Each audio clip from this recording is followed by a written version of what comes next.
Welcome to our live stream today. We're diving into how to start a fundable business. By the end of this training, you're going to know exactly what you need to do to get your business set up where you are fundable, where you can get the most amount of money from your bank or from anyone that's issuing any kind of credit lines or credit cards. So by the end of this, you're going to know things like how to set up your business name, your address, your phone number, your email address, the industry code like your NAICS code, and everything else you need to know to make sure that your business is set up the right way to get the most amount of money. If you have any questions along the way or you're interested in getting money for your business, make sure you visit us at creditsuite.com/get funding. So let's start from the beginning. Okay, what do you do that's unique? Okay, what can you focus on? What's the thing that drives you? Okay, starting a business should be about what you want to do. So if you haven't already started your business, this is the place to start. You've got to find something you're really passionate about because this is something that's going to occupy way more of your time than a regular job typically would. If you already have a business, then you want to make sure that you're niching down your business to have the best chance of success. So instead of, for example, offering business loans to everybody, then offering business loans to just one segment, such as truckers, is where you actually get really successful in growing a business, where you can really niche down what it is that you're focused on. So you should really think about having a business plan. Now, you don't need this to start a business, but I'll tell you somewhere along the way, you're going to need it when it comes to getting capital, and it really helps give you guidance with how you actually set up and drive the business forward. Okay, that's what you're really doing, is you're getting these ideas in writing. Okay, you're getting ahead of the actual curve. So what you want to ask yourself is, who is your typical customer? Now again, this really comes down to developing the customer avatar. And one of the best places I found to do this is social media channels. Places like YouTube, places like Facebook. If you're running any kind of ads or putting any kind of videos there, they'll often have places that they tell you what your demographic info is. Okay, what's the age of the average person watching? Is it male? Is it female? What country are they from? Those are definitely places to start. Now, we actually offer a lot of surveys to our customers where we find out things like the magazines they read and the podcasts they listen to. So customer avatars can really be nailed down very specifically, very specific the more time that you spend doing so. Okay, so how are you going to market to them? Again, you really need to know who your customer is. So many business owners we help, and we've helped over 40,000 business owners build business credit at this point. So many of our business owners, what we find is that they don't even know how to market because they're not sure who their perfect customer is. Okay, and that becomes very important. So for example, how you're going to market to somebody that is a woman is going to be different than a man. You might be able to go to social media channels like Pinterest that are more dominated by women than other social media channels that are more dominated by men, as a simple example. So knowing who your actual perfect customer is helps you determine where to market to them. And then you want to get feedback as much as you can from mentors. Okay, you also want to get feedback from your friends, your family, your potential customers, your actual customers. And again, putting content out in places like social media channels like YouTube is a great way just to look at likes, look at comments to see what your customers are actually interested in. So let's talk a little bit about fundability. Well, what is it? Well, fundability is basically your business's ability to get funding. Okay, you can make it harder or easier on your business's ability to get money based on fundability. Okay, but a lot of the power is in your hands. It comes down to how you set your business up. Okay, that structure of all the things we're going to talk about today are really going to determine how fundable your business is or not. One of the biggest mistakes I see business owners make that are trying to get money for the business is this. They think that things like income and credit are the main factors that exclude them from getting the money they want, and that's just not the case. The real reality is all these things we're going to dive into today, the fundability, are the leading factors of whether or not you're going to get approved or denied financing. Simple things like how you set up your business name or the industry code that you select for the business or how you set up your phone number, the licensing you get. Those are the things that lenders' computers are really looking for to determine the risk. And if your risk is low enough, then in a lot of cases you can get automated approvals, and I'm going to show you how today to get that done.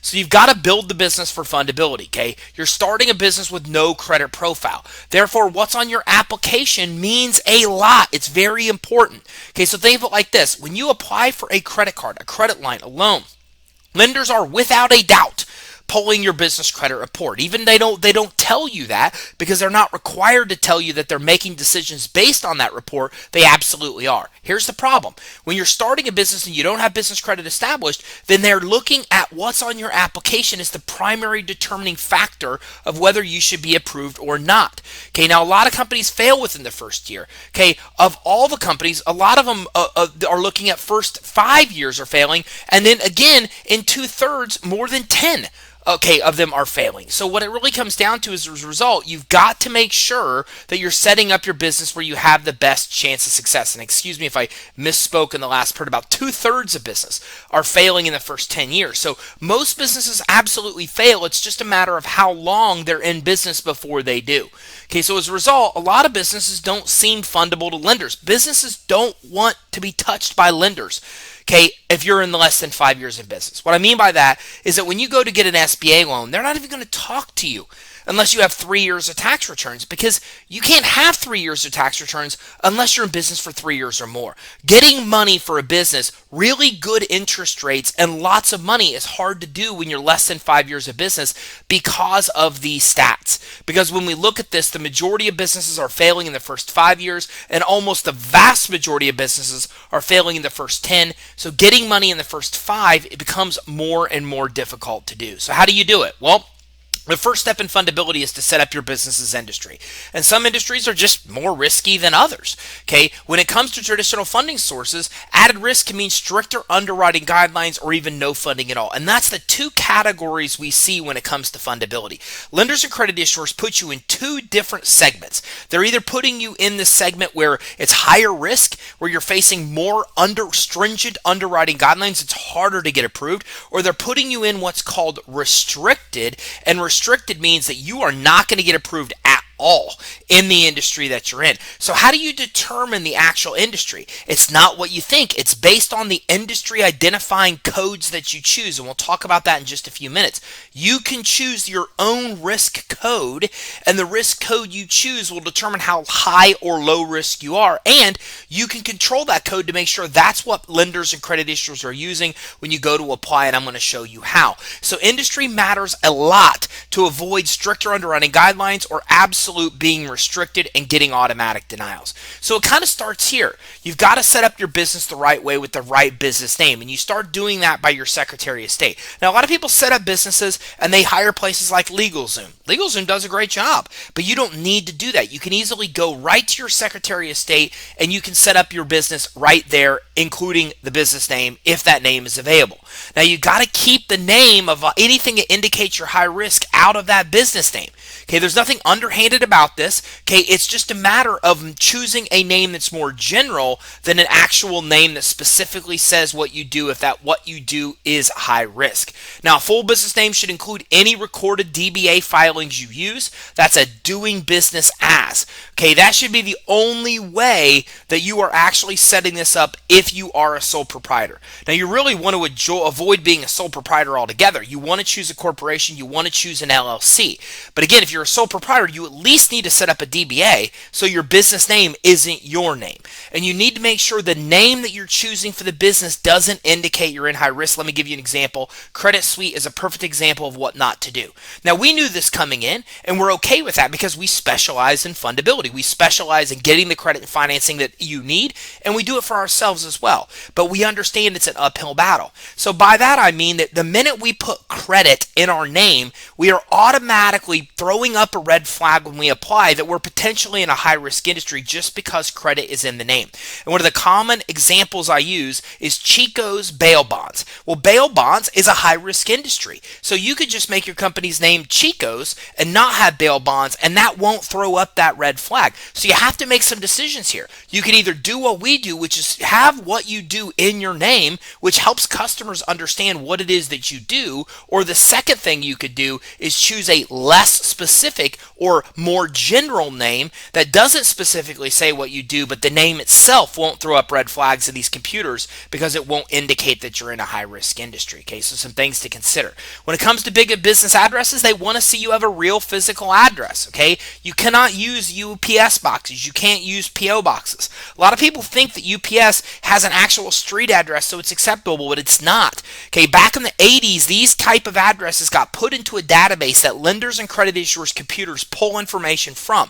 This is the worst kind of address you could ever choose, is a P.O. box or a UPS address when it comes to getting money for your business. Some lenders won't approve you at all, and other lenders make it much more difficult to get approved when you use these kind of addresses. You should also consider not using your home address on a business application for financing or credit as your business address. Multiple problems occur here. First of all, home addresses can automatically get you denied at a lot of places like Walmart. So let's say you're going to get a business credit card with no personal guarantee and no credit check from Walmart. You can absolutely do that. But if you use a home address, they're one source that will not approve you. Now let me give you another example. Staples will. This is exactly how fundability works. What I'm teaching you, if you are not 100% here, it doesn't mean you won't get money. You might get money. You'll get money from some sources won't approve you. The sources that will may give you higher rates and less approval amounts than the ones that will, than if you had these things in line. So that's a perfect example. Walmart won't approve you if you use a home address. Staples will. So using a home address is going to prevent you from getting approved for some sources. It's going to have you paying higher rates and getting less approval amounts with other sources. Also keep in mind that Dun & Bradstreet is now putting Google Street Views of the business location on your credit report, okay, in some cases. So it's very common to pull your business credit report, and if you're using your home address as your address, that's what the actual lender sees, is a picture of your house. So you have to keep those in mind when you're choosing your address. Okay, now, you can use a virtual address. You can go to creditsuite.com/virtual. If you do, you will be able to find Alliance, and Alliance is the best source we recommend for virtual offices. DaVinci is another. Regis is another. If you want to know what a virtual address is, here's how it works. If you go to Alliance, for example, and get a virtual address, they give you an address in a big high-rise building in Tampa, Florida, for example. So any lender or credit issuer that checks that address sees that not only do you have a physical business address, but it's in a very expensive, reputable building per se. Okay, but the reality is you're not renting a location there, you're just renting the mailbox there. So it's kind of like UPS where you're just renting a mailbox, but virtual addresses are not in the same database as UPS and PO boxes. So lenders and credit issuers don't know that it's a virtual address, and therefore they give you the credibility as if you are really in a high-rise building in Tampa, Florida. So think of it like this. Fundability is about perception. It's about lenders and credit issuers' perception of your ability to get money. Should they give you money or should they not? Well, their computers are looking at all these factors to determine yes or no. And when they find something's off, like a P.O. box or a UPS address, one of two things happens. Automatic denial with some sources, or the second source is it throws up a red flag. Well, the more of these red flags you have, one of two things is going to happen. You're either not going to get approved, or you're going to get approved for less money at worse interest rates than you could if these things were in line. Okay, so that's what fundability is all about, and this is just some examples when it comes to your actual address. Now, business entity and EIN, you can get your EIN from free only one place, irs.gov. And to truly have a legitimate business in the form of the IRS, you need to make sure that you have an EIN for your business. You need to set up an LLC. You need to set up a corporation. You need to avoid sole proprietorships. And if you have a sole proprietor, well, then what you want to do is at least make sure that you have a DBA, and you can even get yourself set up with an EIN. But I need to be very clear. Having an EIN is how the IRS recognizes you as a legitimate business. It's also how lenders and credit issuers do the same. So if you don't have an EIN number, then the problem is you're oftentimes not looked at as legitimate by the IRS and by lenders and credit issuers. It's one of the biggest faux pas you're going to run into when it really comes into getting money, okay? You need to make sure that you have that EIN. It's one of the basic requirements that even the most basic of business credit building vendors look at to determine if you should be approved or not. Let's talk about your industry and how you determine your industry based on two codes. So the IRS website is where you choose either an SIC or an NAICS code. Now there are two kinds of codes. There's the SIC, or the Standard Industrial Classification Code, and the NAICS code, the North American Industry Classification System.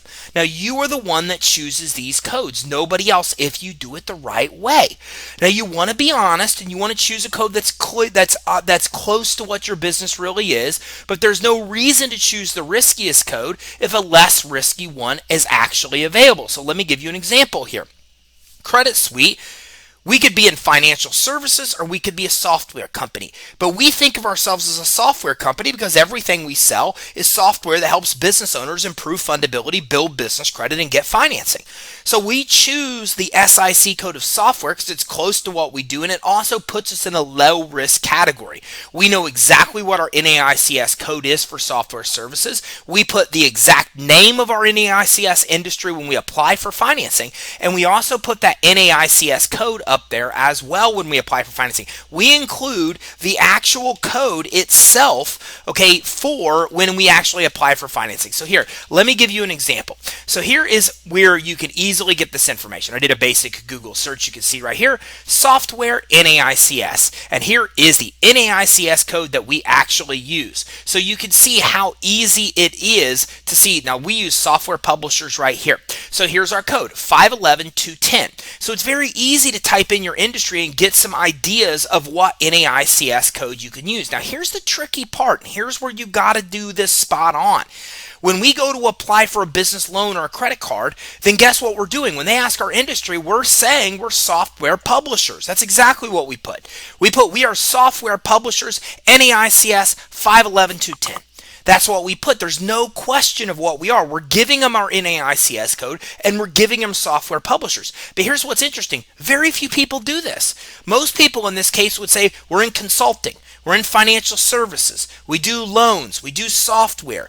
Don't let them guess. If you let them guess, they're going to automatically default to something high risk to protect themselves. So you should figure out what your NAICS code is. Do a general search. You can also come into sites like classcodes.com and find out what all the codes are so you could choose wisely. So come in, find the code that fits your industry, the best that's not high risk. What's high risk? I have a lot of training on YouTube about what's high risk.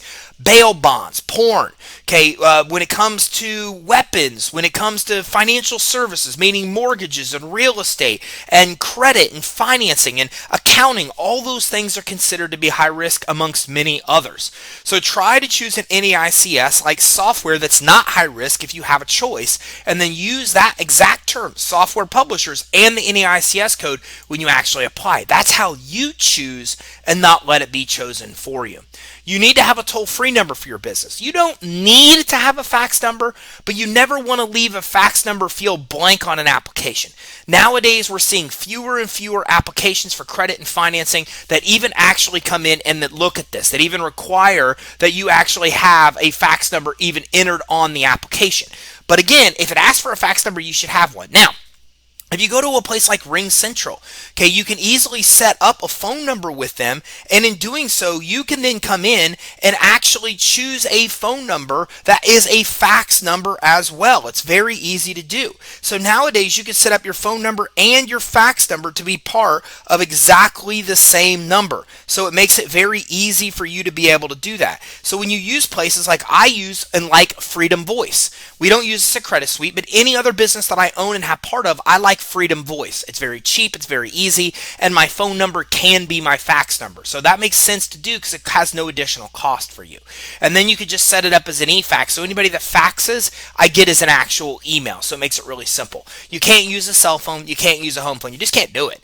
If you use a home phone or a cell phone on an application for credit or financing, you're going to get yourself automatically denied in a lot of cases. In other cases, you're not going to get as much money as you could, because these go into a database where they automatically know it's a cell phone, they know it's a home phone, they know it's a business phone.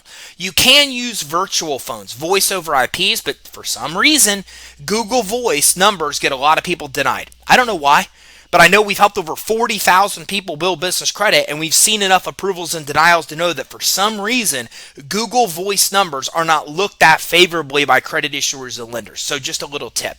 Okay, but you need to have a dedicated business phone number, and again, you need to have that phone number listed with 411, something I haven't mentioned. So there's a company called List Yourself. You can go to list your phone number with 411.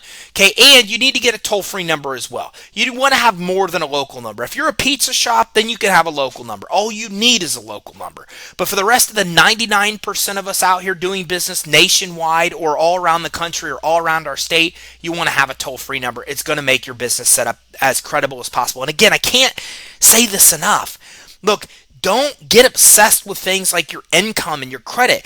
All these other factors have more weight into you getting approved than things like that. You control what you can control. These are all things you can control. And as you're setting these things up, keep in mind, you want to set up your business to give the most perception of credibility to lenders and credit issuers. So what is a credible business here? A credible business has a toll-free number. It's listed everywhere online as the same number that links back to that business. It's listed with 411. Okay, they have a fax number as well. It's not a cell phone. It's not a home phone. It's a real business phone. If you think about all these things, it makes perfect sense that you're giving the perception to a lender or credit issuer that you are set up and that you are a fundable, credible business. Now, web domain and professional website. You've got to have a professional website. You can get hosting from a place like GoDaddy. You don't want to use a Weebly or a Wix. Okay, I'm not saying anything bad about these companies, but here's the problem. They want to host your website on their own domain. So you're not going to find CreditSuite at creditsuite.wix.com, right? They're owning your actual assets. You don't want that to happen. You need to own your own. So you can go to GoDaddy, think of a creative name for your business, set up your actual website for $7, $10, $12, and then have it on your own domain other than places like this. Okay, you don't want to set it up and have it hosted on a place like domain, your name, company name.wix.com. You can go to places like Template Monster to get cheap templates. You can go to places like Upwork to have the website set up. Don't get me wrong. I'm not saying this is the best way to go. If you could pay places like 99 Designs the hundreds or thousands of dollars to get and design a really good website and set it up, do it. But if you're doing this on a budget, then there's plenty of places you can get templates and you can have contractors set it up for where it's very affordable. You can even get logos from places like Fiverr. If you're not familiar with Fiverr, Fiverr, I highly recommend that you get familiar with Fiverr. There's so many things you can buy for Fiverr on so cheap. From graphic work, from your logo work, to setting up everything in between. Fiverr has all kinds of things for marketing and voiceovers and just about anything you could possibly dream of. Okay, so again, you also need to make sure that everything about your business is clear on your website about what you do. Now again, if you're in a high-risk industry, you don't want to hide that. If you change from Chico's bail bonds to Chico's, you don't want to make your whole website fake just to try to fake people out that you're not in bail bonds. Remember, with the name, we're strictly trying to avoid the red flag that the name gives you that you're in a high-risk industry. But your website should clearly say what your business does. If it doesn't do this, these lenders and credit issuers will scour the internet looking for more information about your business to determine it. I always say that you are the one that needs to tell lenders and credit issuers what your business does. Do not rely on anywhere else online doing that. That can only happen if your website clearly explains what you do. Okay, you need a company business email address. You want to avoid Yahoo. You want to avoid AOL. You want to avoid Gmail. You can have those. I have a personal Gmail address. I use it for all kinds of personal stuff, but I never use it for my business. I can't tell you how much this comes up. Last week, I was just at a mastermind of very high-end entrepreneurs, $1 million, $10 million, $100 million companies, and this came up, and somebody said exactly this that I say all the time. I don't use people that have these kind of email addresses for their business because it doesn't make them look credible. That's exactly the way that lenders and credit issuers look at. When their computers are evaluating their application, they're automatically going to throw up a red flag if you have an at Yahoo, at AOL, at Gmail email address. You want to have it be your name, info at whatever, yourcompanyname.com. Perfect example with me. My email is info@creditsuite.com. Our company is CreditSuite. Our website is creditsuite.com. So you want to make sure that those things are consistent. As a matter of fact, I tell people you should never even set up your business name until you make sure that that name is available as a URL. That means you got to be creative with thinking of business names, because when you're creative with thinking of business names, you can get something unique, you can get the URL, and of course that name is going to be available in your state, and probably nobody else is using that in the nation either. Business licenses, they come from everywhere. The county, the city, the state, okay, your actual industry. You need to make sure that you have any necessary licenses that you are going to require, and you also need to make sure that your information is congruent on that license as it is everywhere. Now, I'm not sure if I'll get into congruency, okay, but I will talk about that right now. One of the most important things is to make sure that all of your information is congruent. Believe it or not, one of the biggest, the number one reason that we see people get denied, this is so insanely crazy, is that the name of their business, the address of the business, and the phone number, one of those three things, name, address, and phone number, don't match on the application that they're submitting with places like the Secretary of State. It still blows my mind. I mean, I'm telling you, at least 7 or 8 out of 10 clients that actually come and work with us, we do a Secretary of State check, and we find that the information they have listed with the Secretary of State is absolutely not the same information that they're applying for credit. Let me show you why this is a problem. You go to apply for a credit card, you go to apply for a loan. You fill out your business name, your address, your phone number. One of the first checks they do is they go to your Secretary of State to make sure that that business is actually legitimate and really exists. When their computers go to the Secretary of State database to look at that, if your business name is misspelled or different on the application than what you actually are with the Secretary of State, or your address, your phone number, the computer can't link those two. The computer throws up a red flag and says, there's a discrepancy here. And what that tells the lender and credit issuer is that the computer can't even verify that the business even legitimately exists. Believe it or not, 7 to 8 out of every 10 clients we enroll has exactly the same problem. So you need to make sure your business name, your address, and your phone number is congruent on your website, on Yelp, on your Yellow Pages, everywhere in between. Okay, it's very, very, very important that you do this. Now, all of a sudden, all kinds of questions popped in, so I'm just going to jump in for about 2 minutes here and address some of these questions because a lot of these are good that I think everybody can learn from. So Benjamin says, we've been in business 2 years, and ironically enough, I just found this channel a week ago and subscribed. Well, thank you for that. We just applied for a business loan through One West Financing. We're also an LLC with a DBA. That's good, okay, as long as you're using the DBA. We did not use my personal address for the business address, but we did use a residential address. Should we switch to a virtual address since we're 2 years in? Yes, you should. You absolutely should, because I'm telling you, a virtual address when it comes to credibility is significantly better than a home address. Okay, and getting us to a 411 today, great. Got my 1-800 with Ring Central, great. Grasshopper, a lot of people are using that. Okay, Yo Ty, how are you? Big shout out, thank you very much, I appreciate that. And Benjamin says, wonder how detrimental to change the contact phone number to a toll-free number, all access. I'm telling you, I would do it. Benjamin's bringing up very good points here that everybody should learn. He's saying, look, we've been in business for 2 years, and I'm just learning. I did a lot of things the wrong way. That's okay. You can fix it now. This is the beautiful thing about fundability. What I'm teaching you only has to be done one time.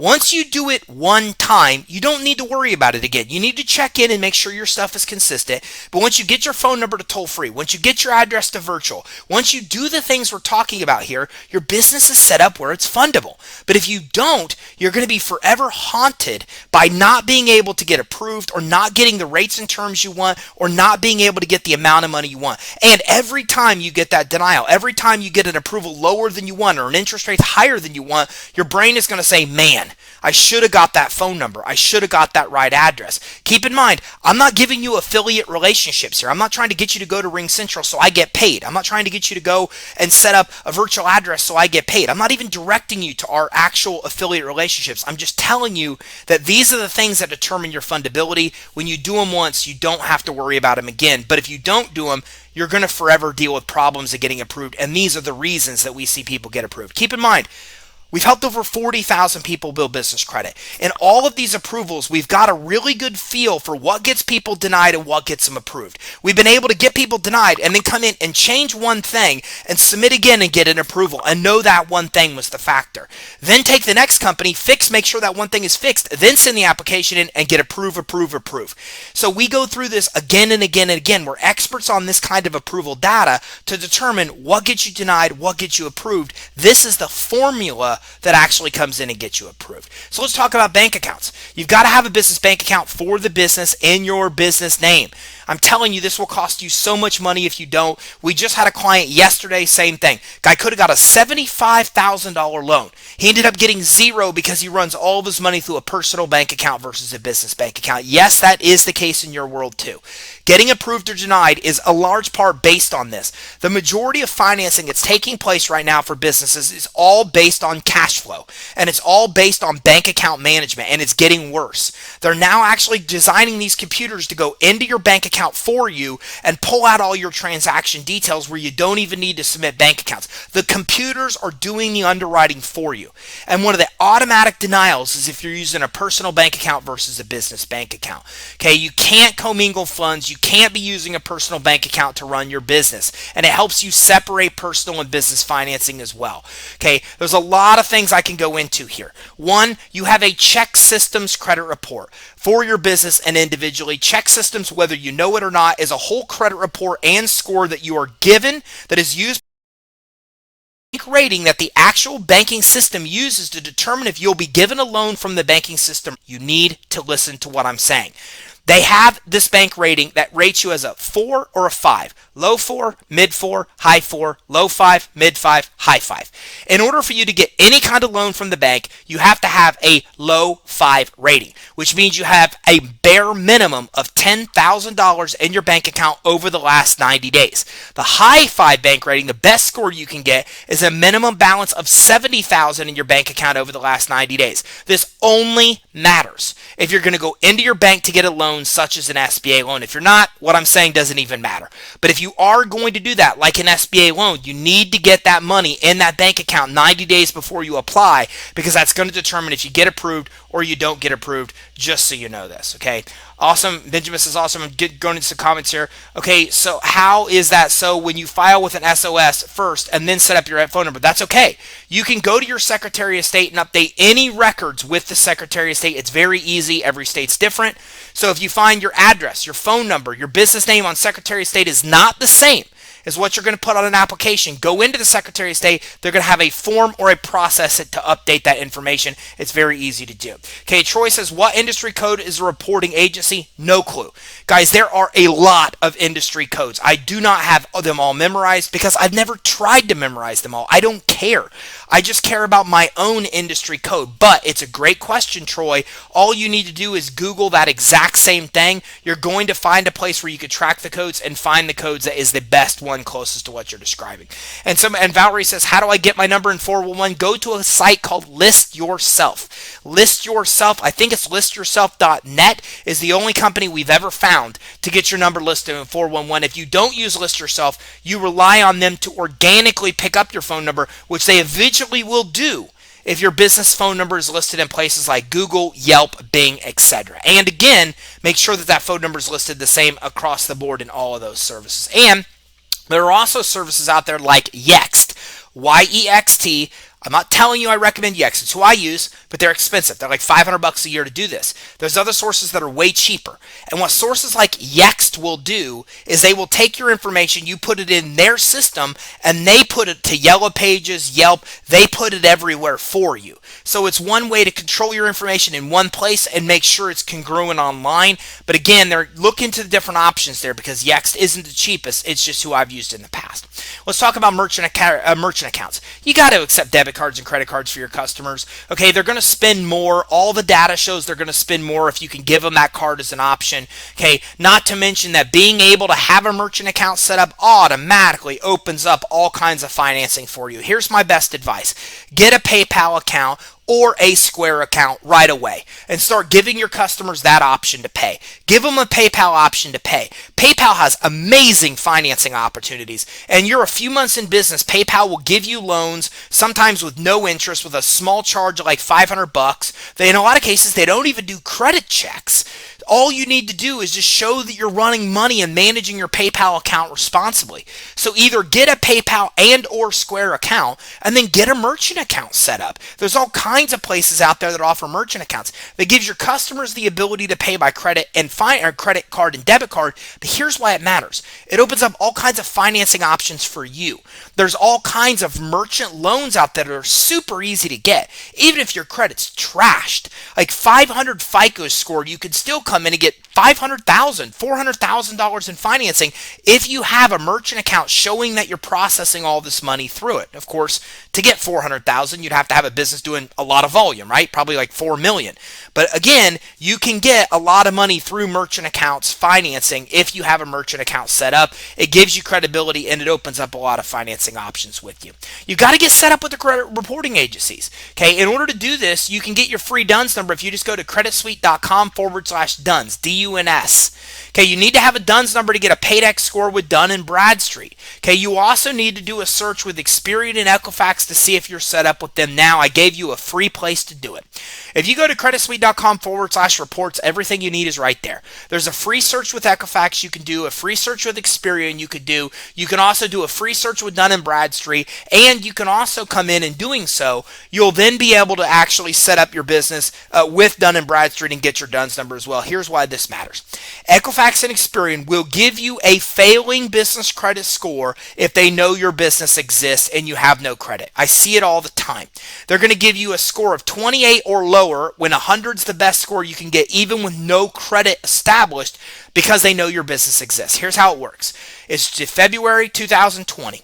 If you're filing your annual report with your Secretary of State, then the bureaus are going to get that data from the Secretary of State. Now they know your business exists, and they're going to create a credit report for you.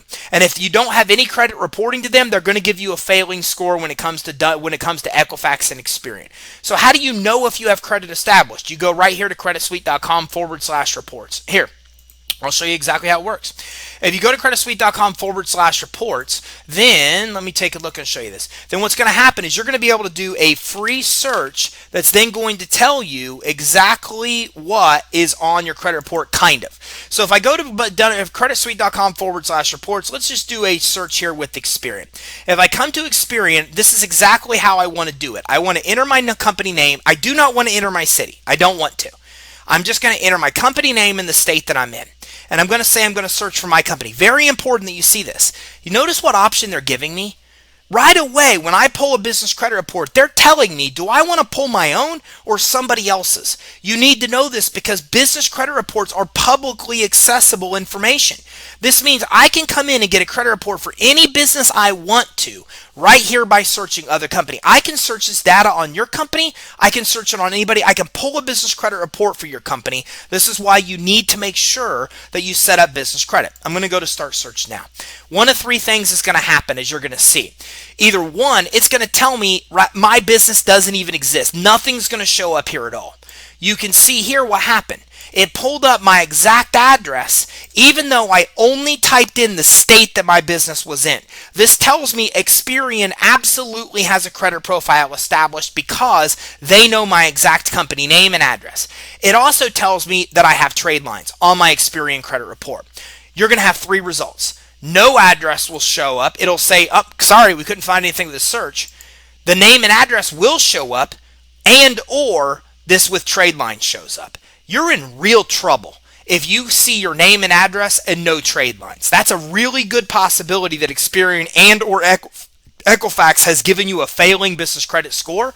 If that's the case, what you want to do is just go to CreditSuite.com, monitoring.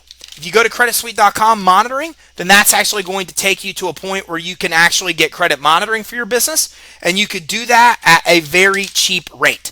Okay, you can actually do it for $24 to be able to get Experian and D&B. Okay, so it's very, very, very simple. It's $24 a month and you get Experian and D&B. But again, you don't really need to do that unless you show up here. If you show up here on this free search, you probably want to get your business credit reports. Don't get me wrong.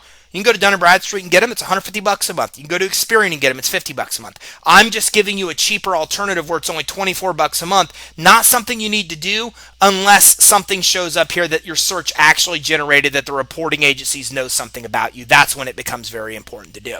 You're going to need a business identification number, a BIN number from Experian. This will happen automatically the minute you get your first account that reports to Experian. Now, keep in mind, I get this question a lot. Dun & Bradstreet will not create a credit profile for you and will not create a credit score unless you have two things. You might want to write this down. You need a DUNS number, CreditSuite.com/reports. That's the first step to get your DUNS. Okay. The second thing you're going to need is 3 accounts reporting to Dun & Bradstreet. Very different. Dun & Bradstreet needs 3 accounts to populate a credit report for you. And remember, Experian and Equifax don't need anything reported to. So a very big difference between those two, just so you know that. Now, Benjamin says, I wish so badly I found this forever ago. That's okay. Another question, we have a business bank account. However, it has had a low balance at times, even though we had 200,000 deposits. Does this play a part? It only matters. How much is in your business bank account only matters if you're going to go into a big bank like Chase, Bank of America, and apply for an SBA type loan.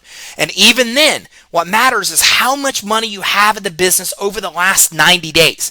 So you do not care at all about how much money is in that business bank account unless you're applying for an SBA loan when it comes to a bank rating. Now again, if you're applying for other kind of financing, they're going to want to see you have money in the bank account. They're going to want to look at your ending bank balance to make sure it's positive. So if you want the best chance of getting financing when it comes to your business bank account, here's what you do. Have a lot of deposits in there that are consistent. Never have a negative balance at the end of each month. Really make sure that you manage the bank account responsibly where you don't have non-sufficient funds.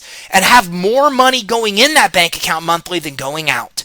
If you do those handful of things, then that's going to give you the best chance for getting the most amount of money when it comes to business financing. Now, OM says, is it critical if our address on file in the Secretary of State looks like 111 Main Boulevard, but DMB recognized it and we use it everywhere as 111 Main Boulevard, Suite 22? No, it does. I don't even see a difference between what you're saying here. 111 Main Boulevard, Suite 22. Oh, no. Like, you mean SUITE spelled out, suite versus STE. First of all, if it was me, I would fix that if you can. But in a lot of places like DMB, they may automatically abbreviate suite to STE, so that doesn't really matter as long as the address is correct. Okay, and Benjamin says also, does taking credit and debit cards through QuickBooks act as a merchant account? It doesn't, unless you're actually getting a merchant account from QuickBooks, and you'll know if you talk to them and ask.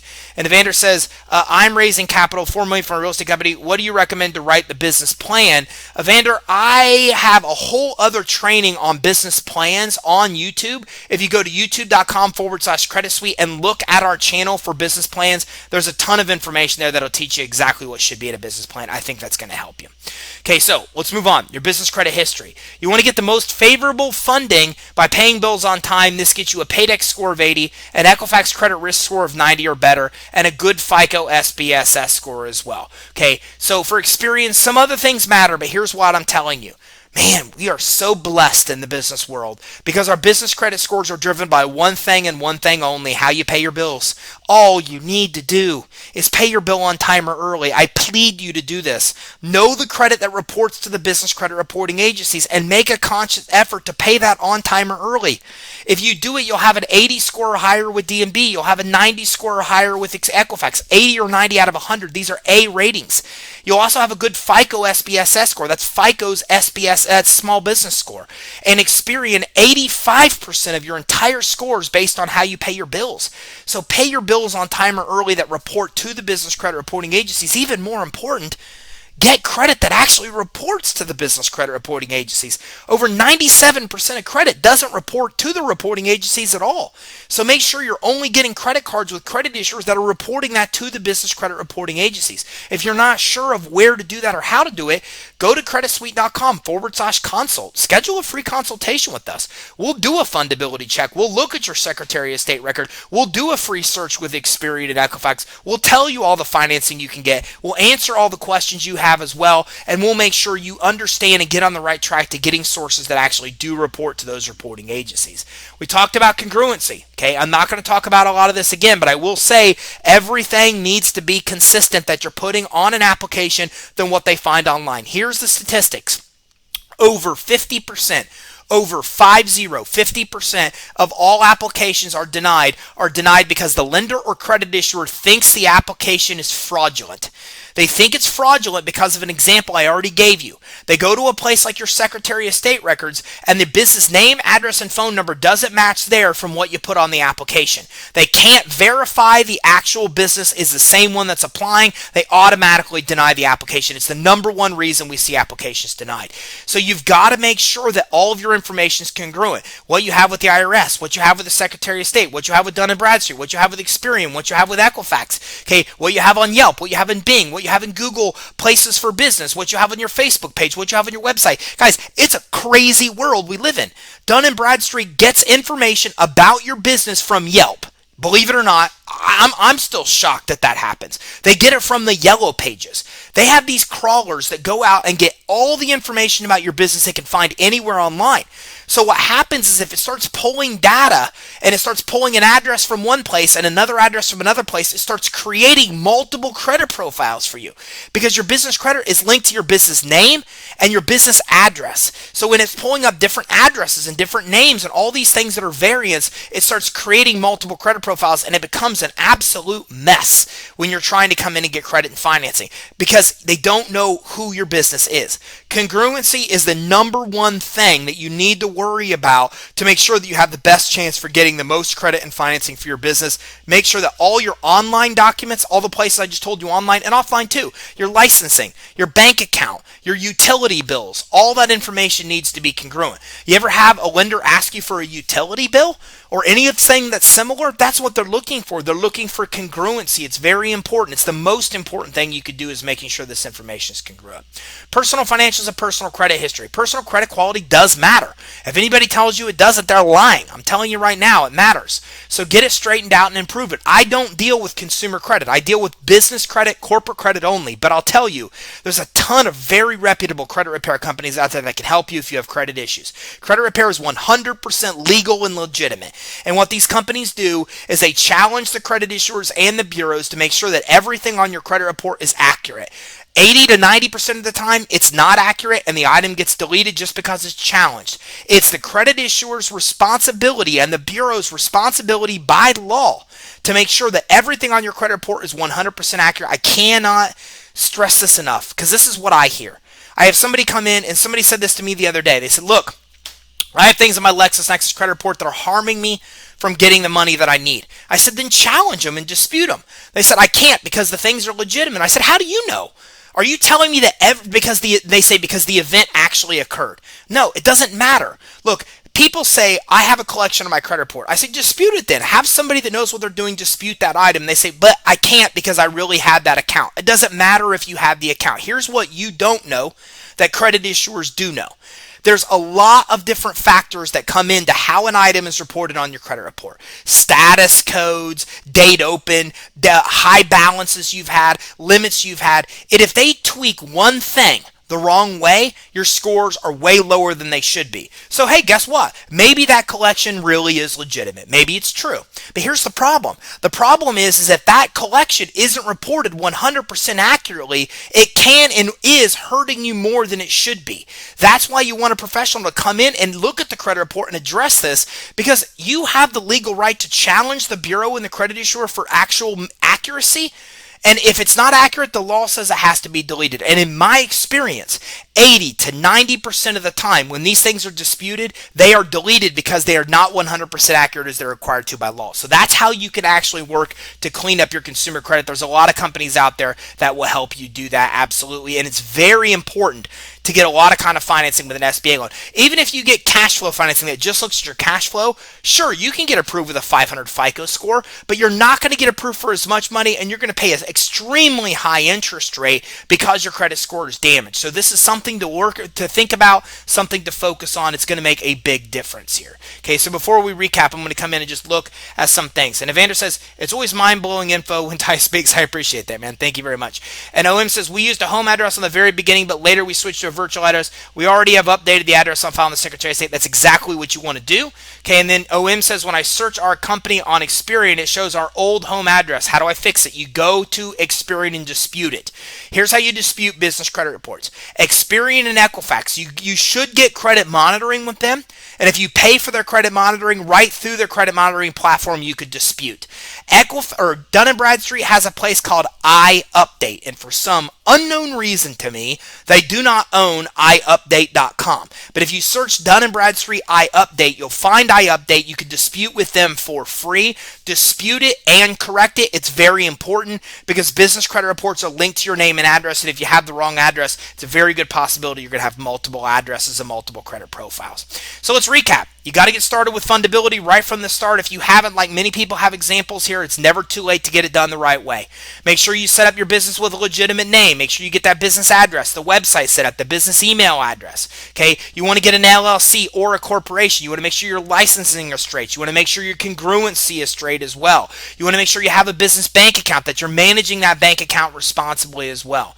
Okay, now, some things we can help you with here. Guys, we work with every legitimate funding source in one place. If you're getting funding from us, loans and credit lines, we never charge any money for that. Okay, the lender gives us a referral fee for sending them business, and we do all the shopping. We chop them down on rates. We do all that work for you. We even help you build a business blueprint to get even more SBA financing and those type of things as well. But look, this is our specialty. We specialize in fundability. We specialize in business credit building. So if you really want to come in and get credit for your business without a personal guarantee, without a personal credit check, if you want to set up your business where you're fundable, I talked about some fundability points. There's over 125 factors that tie into your fundability, and you'll see we're the only company out there that talks about this, because this is our specialty, is setting your business up where you can get the most money and helping you build business credit for your EIN that's not linked to your social. So if we can help you, few things I want you to do. First, if you got any value from this, please like this video and subscribe to the channel. I can literally see in real time how many likes that I have. So please do that for me. If you got value from this, click the like button. It tells YouTube, hey,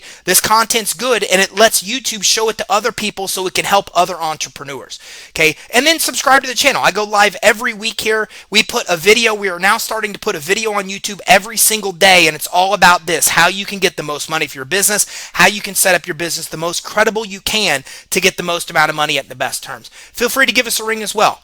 877-600-2487, info@creditsuite.com. Send us an email.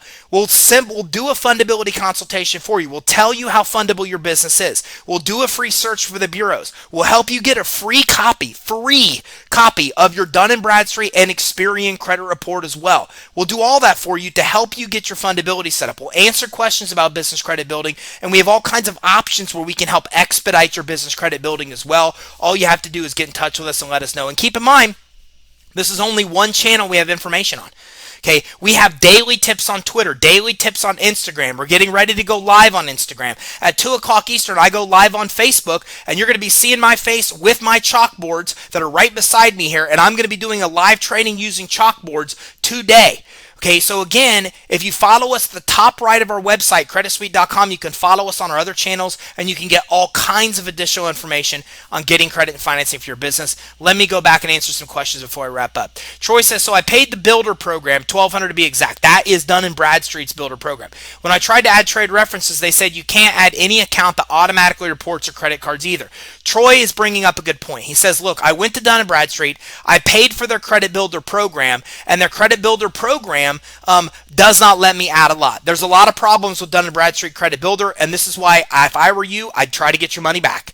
Because first of all, you can't just build credit with Dun & Bradstreet. When you pay them $1,200 to build credit with them, all you're ever going to do is build credit with Dun & Bradstreet. The other problem beyond that is you can't add credit cards. You can't add anybody else that already reports to them. You can't add rent. You can't add leases. You can't add phone service. You can't add utilities, anything to do with internet. You can't add. If you look at the laundry list of things you can't add to Dun & Bradstreet, you're going to ask yourself, what can I add? That's why I'm not a fan of D&B's Credit Builder. No utilities can be added, no rent, no lease, no credit cards, no bank credit, nothing that reports them, nothing that they don't want to report is their own wording. So that's why D&B's Credit Builder is not worth the $1,200. Again, if you're working with us, it's $24 a month to monitor your business credit. And we're saving you more than you're even spending if you want to build business credit the right way. I'm sorry that happened to you, Troy, but just give us a ring. We'll walk you through a better solution for that. Okay, and you're welcome, OM, and thank you for the thank you. And Kent says, hey, Ty, I've contacted Credit Suite. Then give us a ring. Okay, if you did give us a call, because we're very good at following up, then give us a ring at 877-600-2487 or email info@creditsuite.com, and we will make sure that you get contacted today if somebody doesn't pick up when you call right away. So 877-600-2487, info@creditsuite.com. Then it says, is it necessary to file a DBA if you're filing for an LLC? A DBA is only needed if your business name is not the name that you want to operate under. A perfect example is if you're a sole proprietor, then your name is your actual business name. So my name is Ty Crandall. If I'm a sole proprietor, my name is Ty Crandall. I don't want to do business under Ty Crandall. I'd get a DBA that says CreditSuite if I was a sole proprietor. So again, if you're an LLC or a corporation, you probably don't need a DBA, but there are other examples of where you may. So for example, if I want our company to be CreditSuite, but I want to also do business as Business Finance Suite, which is the name of our product, which is very true, then we have a DBA, Business Finance Suite, because sometimes we use that name because that's the name of our product that helps business owners build fundability, build business credit, and get financing. So you don't have to set up a DBA. Those are the two circumstances that are the most common. Either you're a sole proprietor and you don't want your name to be the business name, so you set up a DBA. The second occurrence is if you want to do business under another name, like in our example, Business Finance Suite is the name of our product. So we also have a DBA as Business Finance Suite because sometimes we do business under our product's name instead of our company name. Those are two real examples of why you need a DBA. You have other questions? That's okay, guys. Again, if you're following us on our other channels, I am live answering questions in real time on Facebook. I do that at 2 o'clock Eastern on Tuesday. Okay, we have a podcast you can listen to on the go, and feel free to give us a ring at 877-600-2487 or give us an email, info@creditsuite.com, and let us know what we can do to help you improve fundability, get business credit for your EIN that's not linked to your social, and get financing for your business. Thanks everybody for tuning in. I will be back on YouTube at 1 o'clock Eastern next Tuesday. And again, don't forget, you can listen on the go on our podcast on iTunes, the Business Credit Financing Show. You can access all of that at the top right of our page, creditsuite.com. And one more thing, Valerie says, how do I get my number listed in 411 directory? I did already mention that, Valerie. You're going to do that at listyourself.net. Thanks everybody. If you have any other questions, let us know. You can find us at creditsuite.com. Bye, everybody. Have a great day.